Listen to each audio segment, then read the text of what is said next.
নমস্কার বন্ধুরা, অনুর খাবার ঘরে সবাইকে স্বাগত। আজ আমি নিয়ে এসেছি বাটার ফ্রাই বানাবো বলে। দেখুন কী কী নিয়েছি। দুটো ডিম নিয়েছি, কাঁচা লঙ্কা, গোলমরিচ গুঁড়ো, নুন দিয়ে দিয়েছি ওতে। এটাকে ভালো করে এবার ফেটিয়ে নেবো। দেখুন এবং খুব ভালো করে ফেটিয়ে একটা অমলেট করে নেবো। প্রথমে অমলেটের মতো করে নেব। আর এখানে বাটার নিয়েছি, আমুলের বাটার দিয়ে বাটারটাকে গলিয়ে নেব আমি গ্যাসের চুলোতে। গলিয়ে নিয়ে তারপর আমি এই ময়দার মধ্যে দেবো। ময়দা, নুন, হলুদ, লঙ্কার গুঁড়ো, গোটা জিরে, একটু সুজি দিয়েছে, একটু কর্নফ্লাওয়ার দেবো লাস্টে। আগে সব মিশিয়ে নিই। দেখুন এটাকে আমি গলিয়ে নিচ্ছি মাখনটা। বাটার ফ্রাই তো বাটারটাই মাস্ট, তা বাটারটা দিতে হবে। এখানে কড়াইতে তেল নিয়েছি, তেলটা এবার গরম বসিয়ে দেবো। বাটারটা গলে গেলে দেখুন বাটারটা গলতে শুরু করেছে বেশ।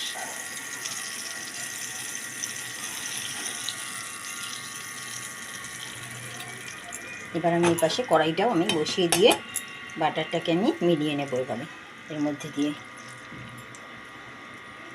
যতটা লাগে আবার পরে আবার দেব, রাখছি গলাবার জন্য। এটাকে খুব ভালো করে মিশিয়ে তারপরে অল্প অল্প জল দিয়ে এটাকে আমি একটা পেস্ট তৈরি করে নেব বা গোলা। বাটারটা দিয়ে তারপরে ডিমের অমলেটটা বানিয়ে তারপরে আমি ফিরে আসছি। দেখুন ডিমের অমলেটটা আমি একটা প্যান বসিয়ে দিচ্ছি।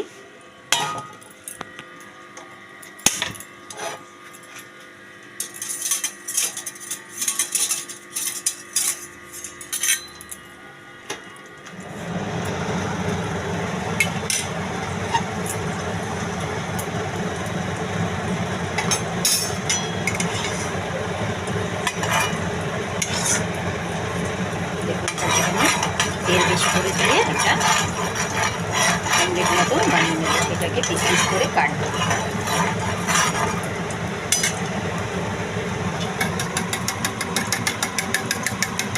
এভাবে বাটার ফ্রাই বানিয়ে দেখবে, খেতেও ভালো লাগবে। আর কেউ এলে বাড়িতে যখন তখন বানিয়ে দিতে পারে, কোনো ঝামেলা নেই। একটু বাটার আর ময়দা, ডিম থাকলেই হলো। যেমন একটা ডিম দিয়েও কখনো করে খেতে পারেন, বিকালে জলখাবারই হোক, কেউ এলো সেই সময় হোক। দেখুন আমি ডিমটা দিয়ে দিলাম।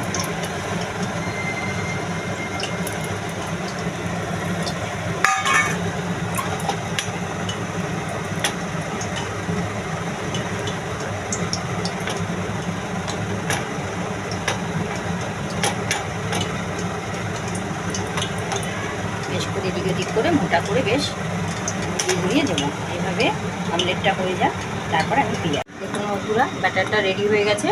আর এরকম অমলেটটাকে পিস পিস করে কেটে নিয়েছি। এবার দেখুন এরকম ঘন ব্যাটারটা হবে। এই যে এরকম একদম ঘন ঘন হবে। দেখুন এইভাবে আমি তুলে তুলে দিয়ে দেবো। এক একটা ব্যাটারে খুব ভালো করে ডুবিয়ে আমি এটা তেলে ছাড়বো। একটা দুটো করেই ভাজবো, একসাথে অনেক দিতে পারবো না। সেইভাবেই আমি একটু এর মধ্যে বেকিং পাউডার দিয়ে আর একটু ফেটিয়ে নিয়েছি গোলাটাকে। এবার আমি দেখুন তেলটা গরম হয়ে গেছে, আমি ছেড়ে দিচ্ছি। একটু ব্যাটারি ঘনত্বটা দিয়ে দিচ্ছি আর একটু করে, বেশ মোটা মোটা বেগুনির মতো ফুলে উঠবে। দেখবেন দেখতেও ভালো লাগবে, খেতেও ভালো লাগবে। সন্ধেবেলা টিফিনে করে খেয়ে দেখবেন একদিন, অবশ্যই ভালো লাগবে আশা করছি। দেখুন এইভাবে দোকানের বাটার ফ্রাইও ফেলে যাবে। দেখুন আরেকটাও দিয়ে দিলাম।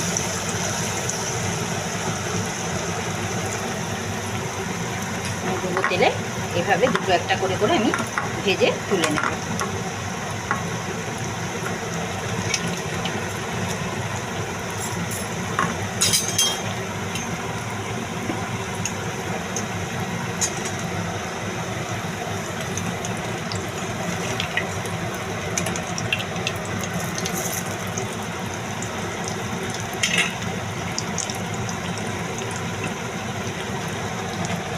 কেমন লাগছে দেখতে? এরকমভাবে অল্প খরচে ঘরোয়া জিনিস দিয়ে আপনারা যদি বাটার ফ্রাই করে খান, তাহলে আর হোটেল রেস্টুরেন্টে অত দাম দিয়ে বাটার ফ্রাই কিনতে হবে না। এইভাবে অবশ্যই একবার বানিয়ে খেয়ে দেখবেন, অনুরোধ রইল। আর ভিডিওটি স্কিপ করবেন না, পুরোটা দেখুন। পুরোটা দেখে যদি ভালো লাগে অবশ্যই লাইক শেয়ার করবেন। লাইক শেয়ার করতে ভুলবেন না। চ্যানেল নতুন হলে চ্যানেলটি সাবস্ক্রাইব করবেন, সবার আগে আপনার কাছে রান্না পৌঁছে যাবে। আর ফেসবুক থেকে দেখলে ফেসবুকের পেজটি ফলো করবেন অবশ্যই।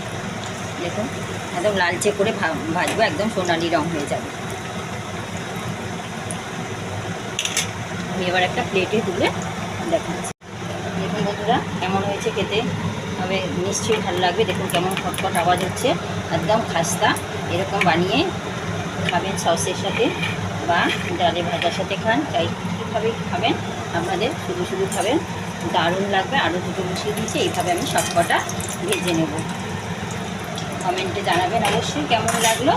লাইক শেয়ার করতে ভুলবেন না, যদি ভালো লাগে অবশ্যই লাইক শেয়ার করবেন।